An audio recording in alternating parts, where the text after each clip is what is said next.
February 16, 2024. Today I'm going to talk about slip corks. These slip cork. Okay. Slips. See?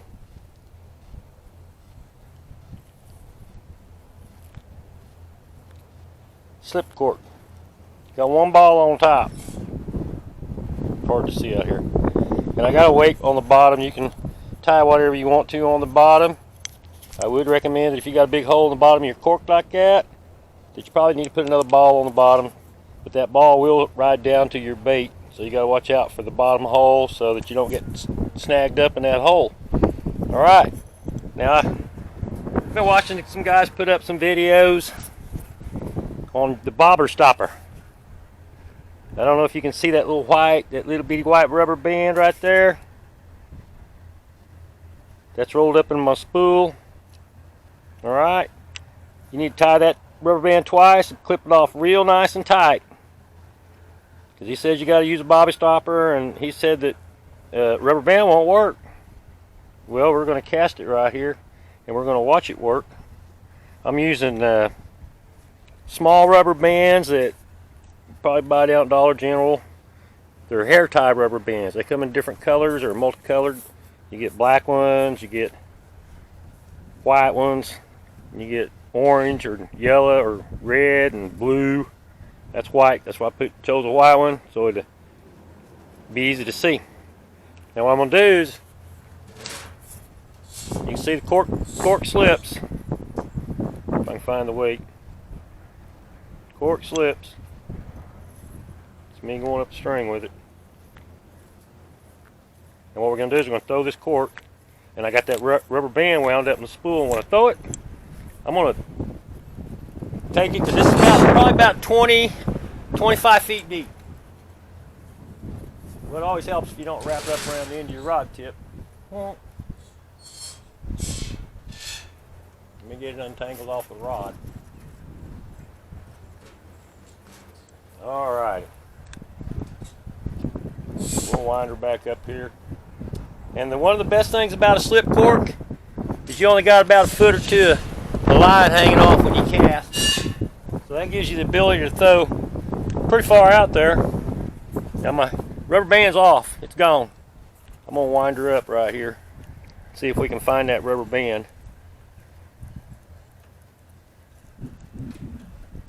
I'm even wrapped around the center of the pole. Believe it or not, if this was set up to fail, there's my rubber band right there. I don't know if you can see it.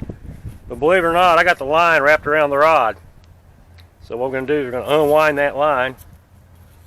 So now we're not even fouled at all.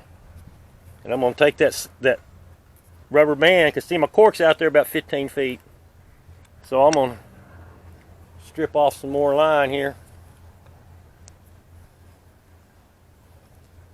I'm going to wet my fingers, and I'm going to slide this rubber band slowly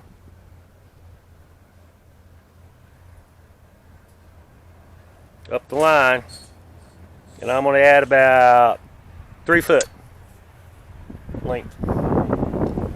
So when we wind this rubber band up in here,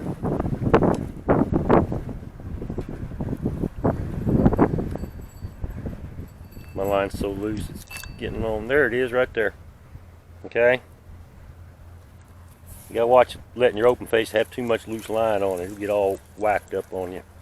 Now I'm gonna cast this out there again. Now picture this. You got your hook, and if you want to put a swivel on there and use a hook that you can take off and remove or whatever, but I usually just put a weight on it and tie a hook on it.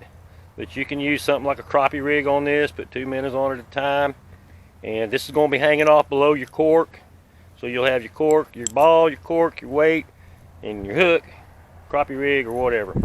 And you're throwing that rig pretty much as far as you can with an open face. And the depth you're fishing is where that rubber band's at. Okay? So that rubber band right there is probably about fishing probably 25, 30 foot deep.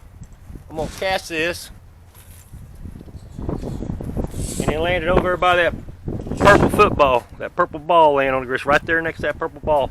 I'm gonna reel it in. Now I know my rubber band's gone, so I threw it out there past the rubber band.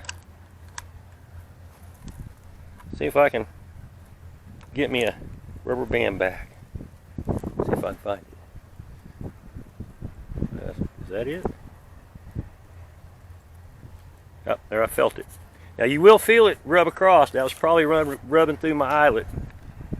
So it's a coming. There it is. Right there. Now my cork is right there still on the ground. See it? Now that rubber band right there is going to run to that cork, and when the weight of the weights on it or whatever's pulling it down hits that rubber band, when it gets that deep, that cork's going to stand up. Alright, it's going to lay flat on the water and maybe bobble a little bit, and when it hits the end of this rubber band, that's when it stands up. That rubber band right there, that cork's out there pretty far. This is a long rod. This is actually one of my trolling rods. That's the way I rig them. So if anybody tells you you can't use a rubber band, they're wrong. I've been doing it for years. God bless them, the 405.